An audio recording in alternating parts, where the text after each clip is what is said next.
Hey, my name is Devin and welcome to All Things Food, a culinary journal. On today's episode, we'll be making some beautifully spiced hot cross buns. Growing up in South Africa and New Zealand, these little fruit-packed buns were basically in everybody's pantry during the Easter season. But unfortunately here in the Netherlands and many other countries around the world, they're not really a thing or they're ridiculously hard to find. So hopefully you get a chance to try this recipe out and have a little taste of home. So if you're ready, sit back, relax, and let's get cooking. Let's begin by creating a flavor-infused milk for our mixture. Place a small pot on a stove on a medium heat. Measure out 300 ml of whole milk and add it to your pot. Now for our whole spices. We're going to add about 6 cardamom pods and about 2 cinnamon sticks to the milk. Milk tends to burn relatively quickly, so make sure you monitor your heat and continually stir the mixture as it's warming up. As soon as the milk reaches a super gentle simmer, remove the mixture and set it aside. While the milk is cooling down, let's move on to our dry ingredients. In a bowl, add in 500 grams or 3 1/4 cups of plain white flour. Then add 60 grams or 1/4 cup of light brown sugar and 5 grams of salt. Hot cross buns are usually flavored with a combination of spices.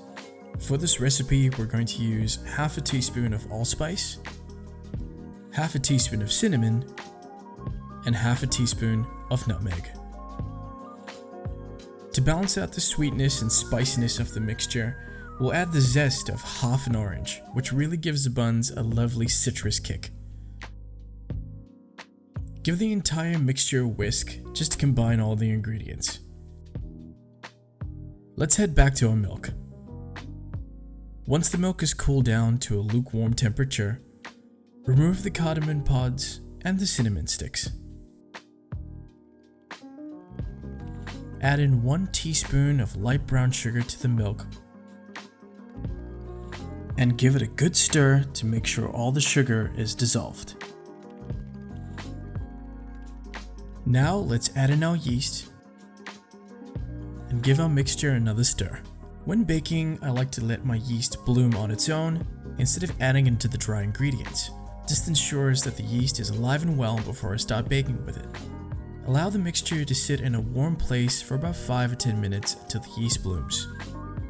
In a small bowl, using a fork, we're going to whisk 1 egg. This will be used to help combine all our ingredients together. Make a little well in the center of your dry ingredients mixture. Then add in the whisked egg and the bloomed yeasty milk. With a fork, give the ingredients a good mix, combining the wet and dry ingredients together. As you mix the ingredients, add in small portions of your softened butter. This will combine the butter into the mixture, making it a lot more easier to roll out. Usually at this stage, I like to get my hands into the mixture, just to make sure all the wet and dry ingredients are combined well. Once the mixture has formed a bit of a dough blob, remove onto a lightly floured surface. We're going to knead the dough for about a minute just to make sure everything is combined.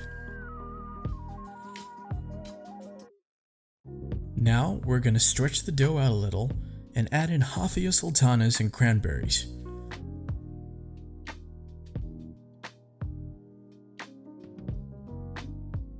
Fold the dough and stretch it out again and add in the remaining sultanas and cranberries.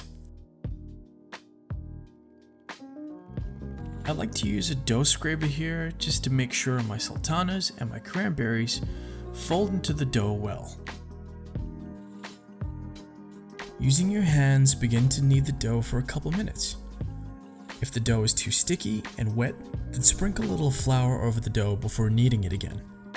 I tend to knead this mixture for about 5 minutes in total, just to make sure everything is combined. Once the dough is kneaded, place it into a bowl, cover it with cling film, and store it in a warm place for an hour or about an hour and a half for its first proof. While the dough is proofing, we're going to move on to our baking vessel. I've tried this recipe a couple times, and I've used both high-sided and flat baking pans. If you have a flat baking pan, this will give your buns a more shorter, circular dome shape, whereas the high-walled baking pan will give your buns a little bit more height and more of a square shape. For this recipe, I prefer to use the high-walled pan, which I'll then line with some baking paper.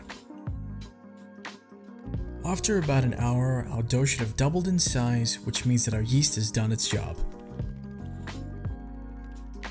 Remove the dough onto a lightly floured surface. We're now going to divide the dough up into 12 equal pieces.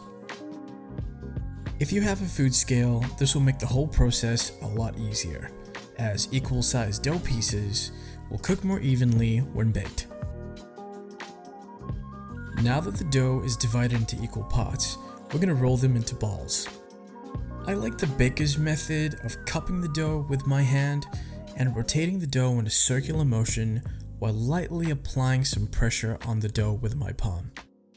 As the dough moves, it'll slowly come together, forming a beautiful little dough ball. This takes a little bit of practice, but once you get the motion nailed down, you'll feel like a pro.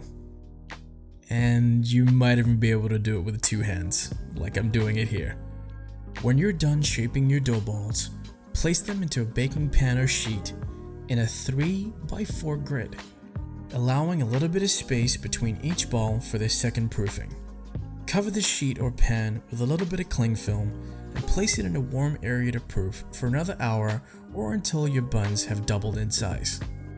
About 30 minutes before the proofing time finishes, we'll begin to preheat our oven to 200 degrees Celsius or 392 degrees Fahrenheit on the normal bake setting.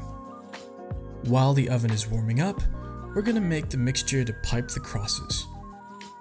In a bowl, add in 100 grams of flour, 40 grams of icing sugar, and about 50 ml of milk.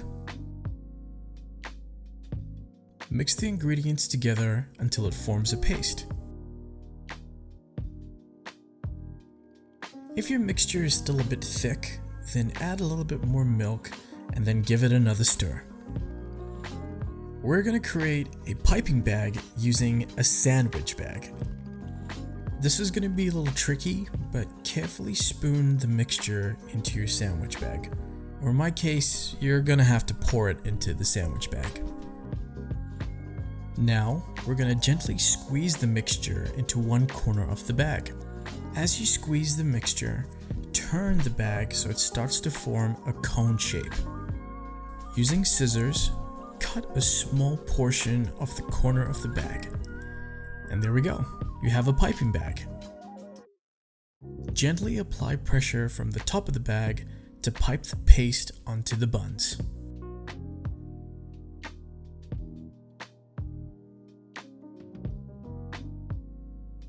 Once done and the oven reaches the temperature, place the buns in the middle of the oven and bake for 20 or 25 minutes or until golden brown. We're going to finish our buns off in a simple orange zest syrup glaze. Add in 1/4 cup of light brown sugar and 1/4 cup of water to the pot. Add in a couple drops of vanilla, like a couple drops.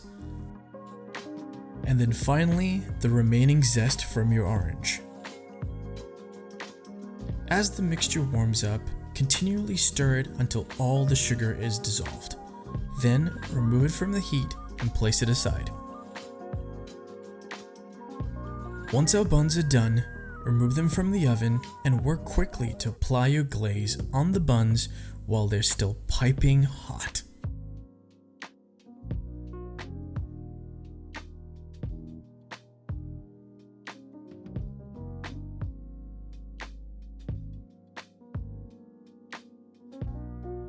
And there you have it, mouth-watering citrus and spice hot cross buns that'll definitely put a smile in your tummy.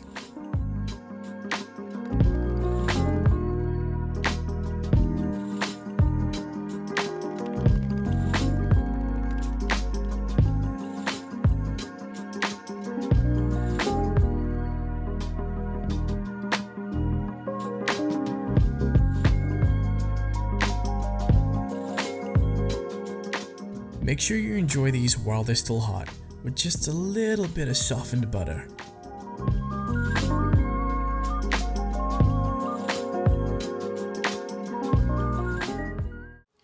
Well, I hope you enjoyed that tasty little food adventure. As always, I'll be creating more videos in the weeks to come, so if you'd like to see more of me, just cooking and doing things in my kitchen, then please consider subscribing to this channel. Thanks again for watching All Things Food, and I will see you next time.